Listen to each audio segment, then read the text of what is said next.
शारीरिक और मानसिक तौर पर दोनों ही तरीके से ठीक हैं, पूरी तरीके से ठीक है। अपने संदेश में वांगचुक ने कहा कि लेह हिंसा में जिन लोगों की मौत हुई या जो लोग घायल हुए उनके प्रति संवेदना मेरी। साथ साथ उन्होंने केंद्रीय जेल जोधपुर से सोनम वांगचुक ने लद्दाख और पूरे भारत के लोगों के लिए संदेश जारी किया है। जेल में वांगचुक ने उनके बड़े भाई और वकील ने मुलाकात की, जिनके जरिए उन्होंने संदेश जारी किया। वांगचुक ने अपने संदेश में कहा है कि मैं जेल में पूरी तरीके से ठीक हूं, जो लोग मेरे लिए फिक्रमंद हैं और प्रार्थना कर रहे हैं उनका आभार जताता हूं। सोनम ने लेह हिंसा में मारे गए लोगों के परिवार के प्रति संवेदना प्रकट करते हुए कहा है कि 4 लोगों की मौत की न्यायिक जांच होनी चाहिए और जब तक न्यायिक जांच नहीं होती वे जेल में रहने को तैयार हैं। अपने संदेश में वांगचुक ने कहा कि लद्दाख के लिए राज्य का दर्जा और 6ठी अनुसूची में शामिल करने की मांग को लेकर प्रतिबद्ध हैं। लोगों के इसके लिए गांधीवादी तरीके से अपना संघर्ष जारी रखना चाहिए। उन्होंने कहा कि इस मुद्दे पर लेह एपेक्स बॉडी जो भी फैसला लेगी वो उसके साथ है।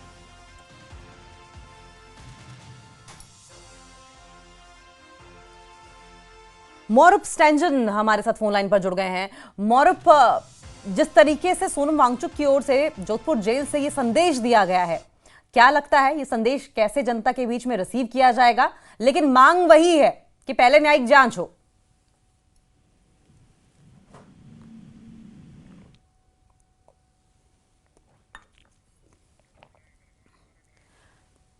संभवतः मौरुप का कनेक्शन सही से मिल नहीं पा रहा है, उनका दोबारा हम रुख करेंगे। लेकिन एक बार फिर से बता दें, जोधपुर जेल में बंद सोनम वांगचुक से उनके भाई ने और वकील ने जाकर मुलाकात की है और वहीं से सोनम वांगचुक ने आम लोगों के लिए एक मैसेज भी दिया है, जिसमें उन्होंने कहा है कि वो जेल में शारीरिक और मानसिक तौर पर पूरी तरीके से ठीक है। और अपने मैसेज में वांगचुक ने कहा कि लेह हिंसा में जिन लोगों की मौत हुई है या जो लोग घायल हुए हैं उनके प्रति मेरी संवेदना है। सेंट्रल जेल से उन्होंने ये संदेश दिया। सोनम वांगचुक ने लद्दाख और पूरे भारत के लोगों के लिए संदेश जारी किया है। जेल में वांगचुक से उनके बड़े भाई और वकील मिलने पहुंचे थे और उन्हीं के माध्यम से उन्होंने ये मैसेज जनता को दिया है। वांगचुक ने अपने मैसेज में कहा है कि मैं जेल में पूरी तरीके से ठीक हूं, जो लोग मेरे लिए फिक्रमंद हैं और प्रार्थना कर रहे हैं मैं उनका आभार जताता हूं। सोनम ने लेह हिंसा में मारे गए लोगों के परिवार के प्रति संवेदना प्रकट करते हुए कहा कि 4 लोगों की मौत की न्यायिक जांच होनी चाहिए और जब तक न्यायिक जांच नहीं होती वो जेल में रहने को तैयार है। अपने संदेश में वांगचुक ने कहा कि लद्दाख के लिए राज्य का दर्जा और 6ठी अनुसूची में शामिल करने की मांग को लेकर प्रतिबद्ध हैं। लोगों की इसके लिए गांधीवादी तरीके से अपना संघर्ष जारी रखना चाहिए। उन्होंने कहा कि इस मुद्दे पर लेह एपेक्स बॉडी जो भी फैसला लेगी वो उसके साथ है। अब देखिए, अपने मैसेज में सोनम वांगचुक की ओर से कहा है कि गांधीवादी तरीके से अपना संघर्ष जारी रखना चाहिए, लेकिन 24 सितंबर को जिस तरीके से हिंसक घटना हुई थी लेह में, वो गांधीवादी तरीका नहीं था, पहली बात। दूसरी बात ये कि जिस तरीके से सोनम वांगचुक ने ये कहा है कि जब तक न्यायिक जांच नहीं होती वो जेल में रहने को तैयार हैं। क्या शब्दों से सोनम वांगचुक खेल गए हैं? क्योंकि वो सीधे सीधे कह रहे हैं कि मैं तब तक जेल में रहने को तैयार हूं जब तक कि न्यायिक जांच नहीं होती। क्या वो इसको इनडायरेक्ट तरीके से एक टर्म और कंडीशन बना रहे हैं या इस तरह का मैसेज देने की कोशिश कर रहे हैं कि मुझे जब तक भी जेल में रखना है रख लो, लेकिन न्यायिक जांच होनी चाहिए?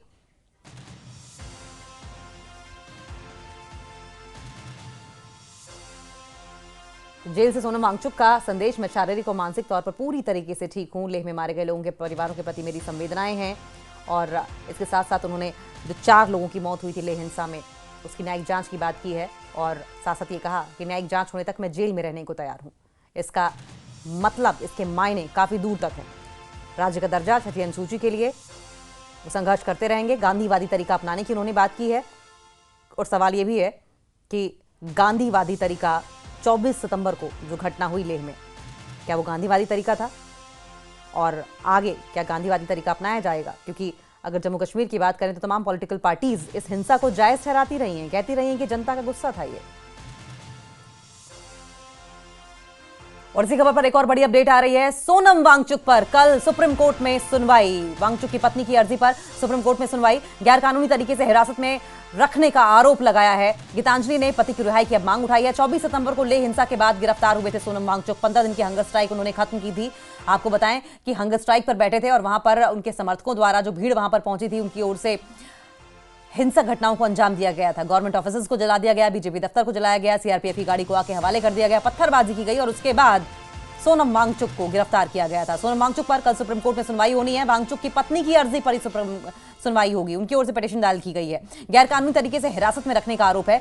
उनकी पत्नी गीतांजलि ने अपने पति की रिहाई की मांग उठाई है और कहा है कि 24 सितंबर को जिस तरीके से हिंसा हुई थी और उसके बाद गिरफ्तारी हुई, उसमें उनका कोई रोल नहीं है। हालांकि आरोप उन पर लग रहे हैं उकसाऊ भाषण देने के, साथ साथ अरब ऑफस्प्रिंग की बात करने के, नेपाल में जिस तरीके से घटनाएं हुई, हिंसक घटनाएं हुई, उनका जिक्र करने से, जिसकी वजह से हिंसा भड़की और उसके बाद उनकी गिरफ्तारी हुई थी सोनम वांगचुक की, उन पर एनएसए लगाया गया है। और अब कल सुप्रीम कोर्ट में इस मामले पर सुनवाई होनी है।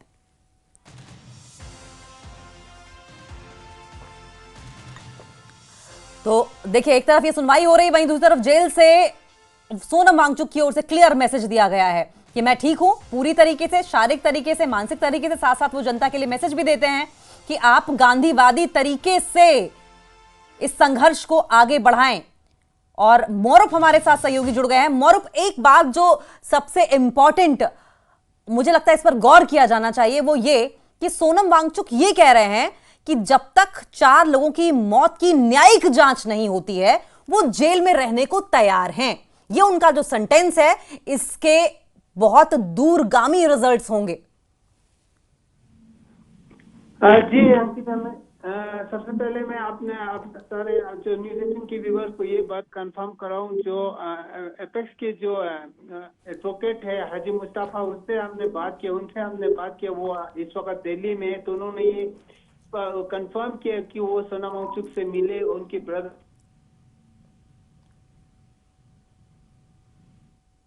मौरुफ का फिर से संपर्क कट गया है। मौरुफ का हम दोबारा रुख करेंगे, लेकिन 2 इंपॉर्टेंट खबरें आ रही हैं। एक तरफ सोनम वांगचुक का जोधपुर सेंट्रल जेल से मैसेज, वहीं दूसरी तरफ सुप्रीम कोर्ट में कल सोनम वांगचुक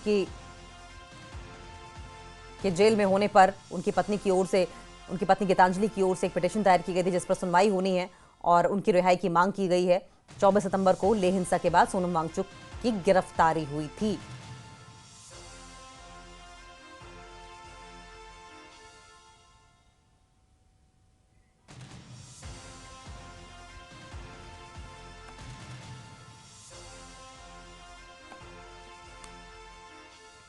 और जम्मू कश्मीर के पूर्व मुख्यमंत्री और नेशनल कॉन्फ्रेंस अध्यक्ष फारूक अब्दुल्ला को अस्पताल में ही भर्ती कराना पड़ा। तबियत खराब होने के चलते कल उन्हें अस्पताल में भर्ती करवाया गया था। बताया जा रहा है कि फारूक अब्दुल्ला को पेट में इंफेक्शन की शिकायत थी, जिसके बाद उन्हें अस्पताल में भर्ती किया गया। उनके साथ सीएम उमर अब्दुल्ला भी उनकी देखरेख के लिए अस्पताल में मौजूद हैं, जहां उनकी हालत और बेहतर बताई जा रही है। उम्मीद है कि आज या फिर कल उन्हें अस्पताल से छुट्टी मिल सकती है।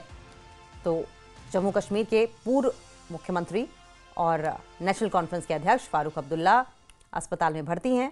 तबियत खराब होने की वजह से उन्हें अस्पताल में कल भर्ती कराया गया था। बताया जा रहा है कि अब्दुल्ला को पेट में इंफेक्शन की शिकायत थी, जिसके बाद उन्हें अस्पताल में भर्ती किया गया। उनके साथ सीएम उमर अब्दुल्ला, उनके बेटे उनकी देखरेख के लिए अस्पताल में मौजूद हैं, जहां उनकी हालत फिलहाल अब कहा जा रहा है कि बेहतर है। और अब इस बात की उम्मीद भी जताई जा रही है कि आज, और आज नहीं तो संभवतः कल, उन्हें अस्पताल से छुट्टी दे दी जाएगी। 87 साल के डॉक्टर फारूक अब्दुल्ला, जो जम्मू कश्मीर नेशनल कॉन्फ्रेंस के सदर भी हैं, इस वक्त श्रीनगर के एक प्राइवेट अस्पताल में जेर इलाज है। आपको बताते चलें, आज से ठीक 2 दिन पहले डॉक्टर फारूक अब्दुल्ला की स्टमक में थोड़ी सी प्रॉब्लम हुई थी, जिसके चलते हुए खुद सीएम उमर अब्दुल्ला उन्हें श्रीनगर के इस प्राइवेट हॉस्पिटल में लेके आए थे। लगातार डॉक्टर्स की माने तो इस वक्त डॉक्टर फारूक अब्दुल्ला के ऊपर नज़र रखी जा रही है कि किस तरह से उनकी बॉडी रिएक्ट कर रही है। और सुनने में ये भी आ रहा है, अस्पताल के अंदर से खबर आई है कि आहिस्ता आहिस्ता वो रिकवर कर रहे हैं और उम्मीद यही है कि आज शाम तक डॉक्टर फारूक अब्दुल्ला को डिस्चार्ज भी कर दिया जाएगा। न्यूज़ 18 के लिए आफाक शाह के साथ श्रीनगर से मैं सरोज कफीर। मासूमों की मौतें हुई, लेकिन मासूमों की मौतों के बाद बड़ा सवाल ये कि आखिर गुनहगार कौन है।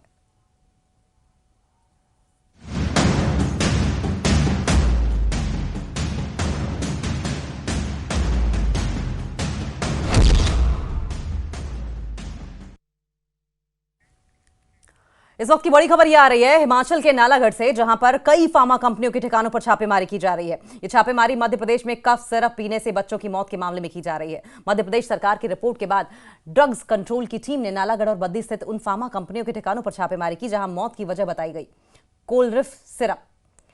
कोल्ड्रिफ्ट सिरप यहां बनाई जाती है। सरकार ने फार्मा कंपनियों के 5 यूनिट्स का लाइसेंस सस्पेंड कर दिया है। साथ ही नालागढ़ और बद्दी की फार्मा कंपनियों पर कफ सिरप के प्रोडक्शन और सप्लाई पर तत्काल रोक लगा दी गई है।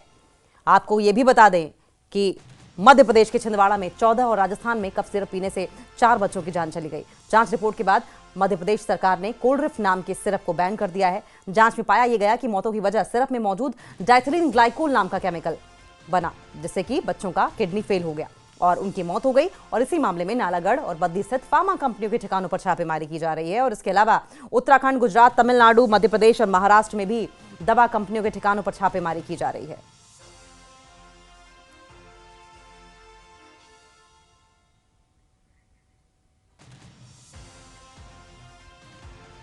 तो बड़ी खबर सामने आ रही है। मध्य प्रदेश सरकार की रिपोर्ट आने के बाद एक्शन लिया जा रहा है और अब तो आपको ये भी बता दें कि केंद्र सरकार भी राज्यों के साथ एक मीटिंग करने वाली है।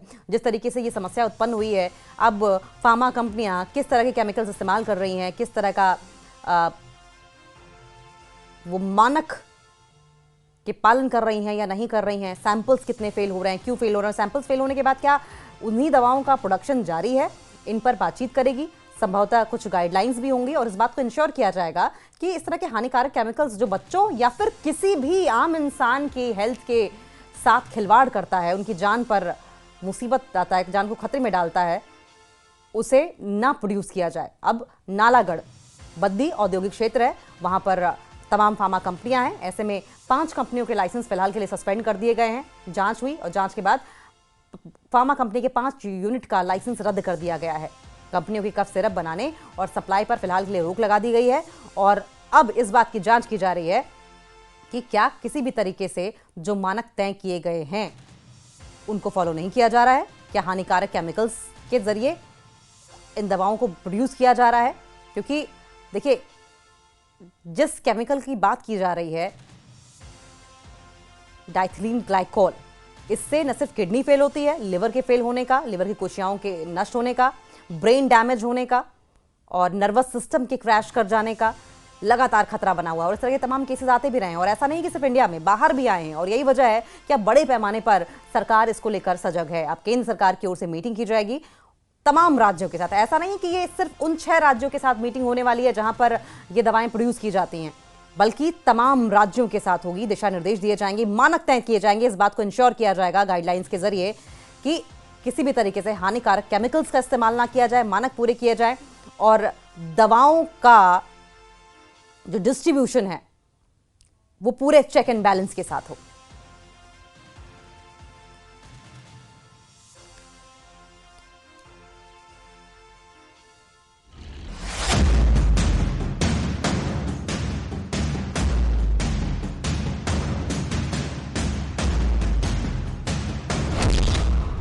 सिरप कांड पर एक्शन में ड्रग कंट्रोल विभाग। मासूमों की मौत के बाद प्रशासनिक कार्रवाई। जबलपुर में कटारिया फार्मा पर छापेमारी।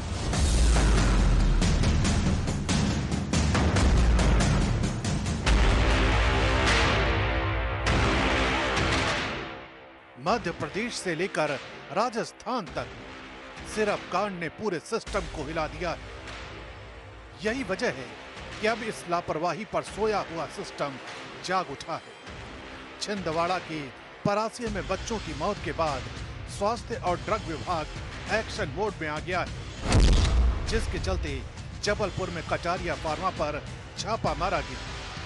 16 कप सिरप के सैंपल जब्त किए गए और उन्हें भोपाल की लैब में जांच के लिए भेज दिया गया है। यही नहीं, सिरप की सप्लाई पर रोक लगा दी गई और मेडिकल स्टोर से हर जरूरी जानकारी जुटाई जा रही है।